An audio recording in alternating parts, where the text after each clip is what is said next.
de tous les jours, on sait. On dort avec la même personne. On se réveille, on voit la même tête.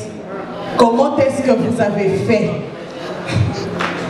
pour que vous viviez 33 ans avec la même personne? Vous n'allez pas me parler seulement de la Bible. On sait, la Bible elle est là, la parole de Dieu. Parlez-nous d'autres expériences aussi, parce que à part le spirituel, on a aussi le charnel, qu'on se le dise. Il y a des hommes de Dieu, mais on ne va pas seulement se baser dans le charnel, parce que dans le spirituel plutôt. Nous voulons que vous nous parliez de vos expériences sur le plan de la vie physique, au fait, la vie charnelle. Il faut le dire. Je sais que vous n'arrivez pas à prononcer les mots. Maman, papa, pasteur. Écoute-moi. Alléluia.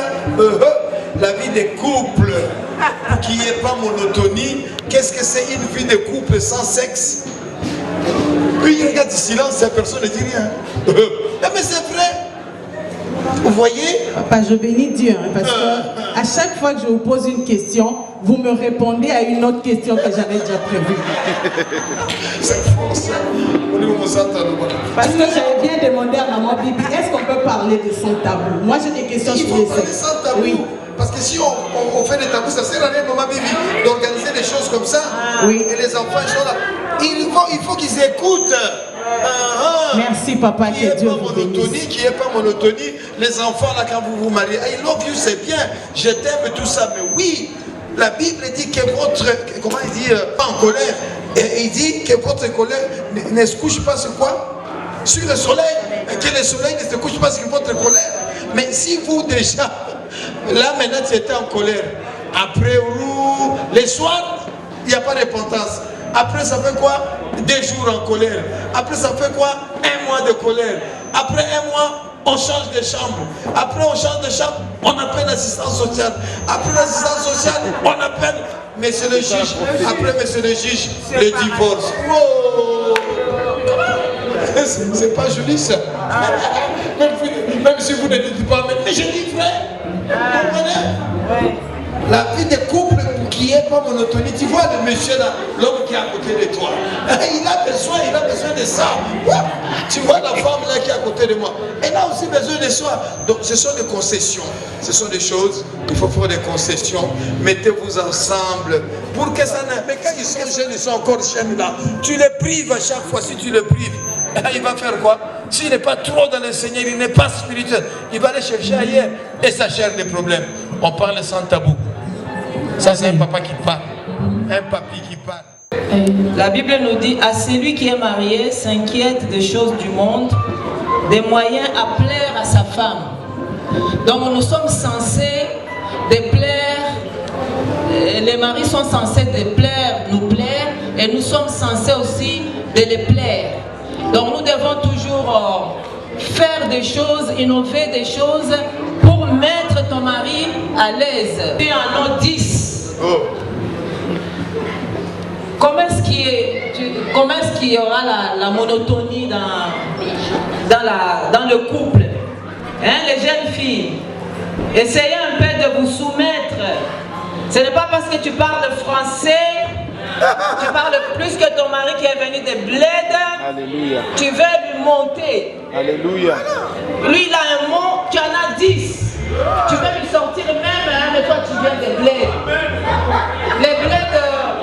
Les hommes du bled ne sont pas comme les hommes d'ici. Donc, j'ai touché un point qui est vrai. Voilà. Donc, essayez de nous... On se plaît. Donc, il faut plaire à ton mari. Plaire à ton mari, il peut aller là-bas, il m'amène un petit cadeau. Et moi aussi, je peux aller au marché, en ville. Je peux lui dire de choisir une chemise. Parce que l'Église aujourd'hui ne parle que de Matthieu, Marc, Luc, Jean. Vous allez remarquer que les gens étaient élégants, intellectuels dans le monde. Et quand ils viennent dans l'Église, on veut leur faire le lavage de cerveau. Il était styliste, il vient à l'église, il adopte une attitude de la fausse humilité. Il était acteur, il était artiste, il arrive dans le Seigneur, il veut changer autre chose. Paul n'a pas changé. Paul est sa manière de parler et de marcher. La monotonie, c'est l'église qu'il existe aujourd'hui, qui le met dans le couple. Ne dis pas si, des hypocrites. Combien de pasteurs font des bisous à leurs femmes après le culte? Aujourd'hui, les pasteurs vivent comme frères et sœurs. On ne les voit jamais se tenir, faire des bisous, faire des câlins. Il y a beaucoup de choses qu'on peut dire parce qu'on est tellement dans l'hypocrisie. On fait semblant comme si ces choses-là, non, on ne parle pas de ça. Mais c'est des shows en cachette. C'est des personnes qui font des choses terribles parce que l'église veut faire savoir que non, c'est un lieu saint, on ne peut pas faire des... On rentre à la maison, prière, il n'y a que la Bible, il n'y a que les prières.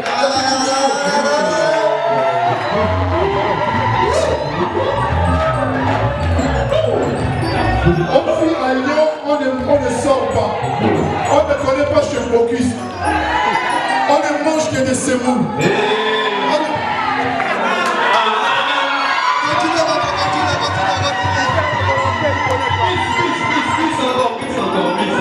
Il est très important que nous prenions conscience que l'Église a tué les couples. Qu'il y a des prédications qui ont empêché à chacun de nous de développer le potentiel, que ce soit sexuel, intellectuel, dans tous les domaines. On a le droit de vivre. On a le droit de parler, de marcher. Le monde doit savoir que nous existons. Nous sommes élégants, nous sommes intellectuels, nous sommes beaux, nous sommes tout ce qu'il faut. Nous sommes aussi des artistes dans le Seigneur, le monde doit savoir que Seigneur existe. Que Dieu vous bénisse.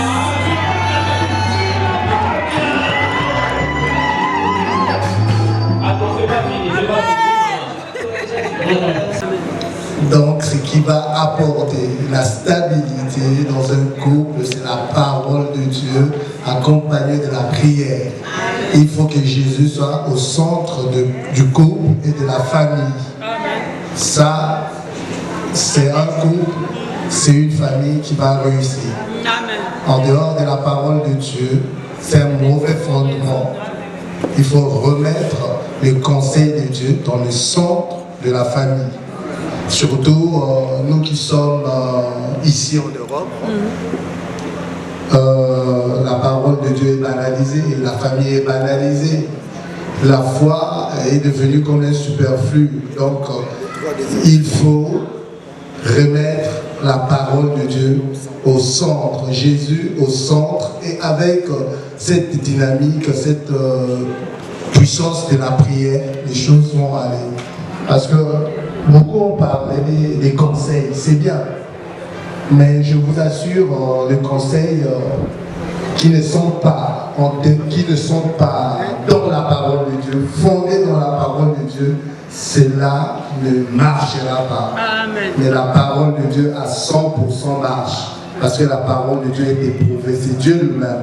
Donc si vous fondez votre famille sur la parole de Dieu, soyez-en certains que cela va marcher. Que Dieu vous bénisse. Mais avant de terminer, j'aimerais remercier Papa Guy et Maman Bibi. Merci beaucoup pour votre invitation. Et d'ailleurs, je suis à la maison. Mais Papa Guy c'est mon premier coach. Oui. Peut-être qu'il ne le sait pas, Papa Guy c'est mon premier coach. Bon, quand je voulais me marier et on était proche du mariage, je suis allé, c'est la première personne d'ailleurs qui m'a conseillé. Et j'ai posé la question à Papa Guy, il me dit, bon, mais comment est-ce qu'il faut faire pour tenir dans cette histoire? Parce que et l'église et le mariage c'est assez compliqué. Mais comment gérer une femme, une famille et tout. Mais le premier conseil de Papa Guy, c'est le premier conseil aussi que je donne à tous ceux-là que j'encadre. Papa Guy m'a dit ceci, il faut avoir un grand cœur. Et ça, je l'ai gardé à vie. Et à la longue, le Saint-Esprit m'a enseigné que c'est une question de mort à soi. Le mariage, c'est une question de mort à soi. Sinon, l'égocentrisme, tout ce qu'on vient de dire ici, les infidélités et tout, c'est une question de la chair. C'est une question de mort à soi. Parce que l'amour humain est faible. L'amour humain est égocentrique. L'amour humain,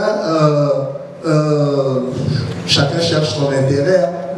C'est ça l'amour humain. Bon, maintenant, avec la parole de Dieu, la prière, c'est l'amour divin qui va prendre place. Donc l'amour divin est puissant. L'amour divin est inébranlable.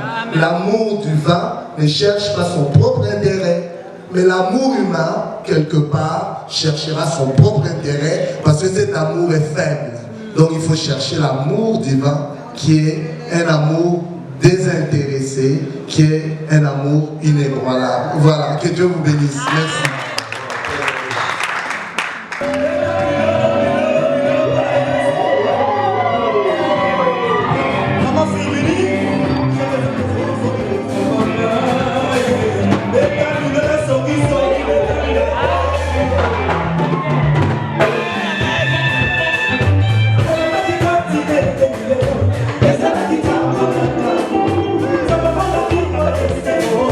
Asala di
ozali Nzambe. Yawe kumama likolo na nyonso yo kumama yo bongwani te soki nakokumisa yo te masiya na ngai mabanga kobeta maboko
maboko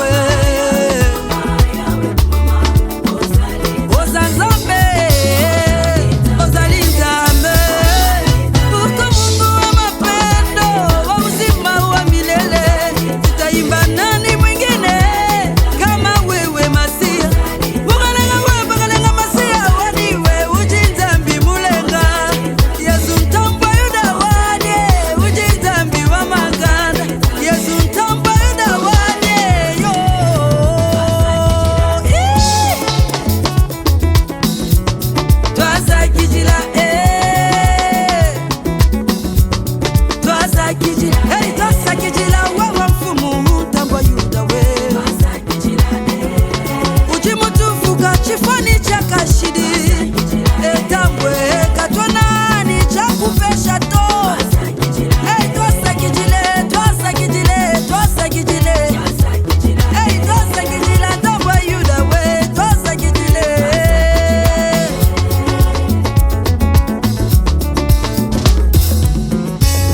tonje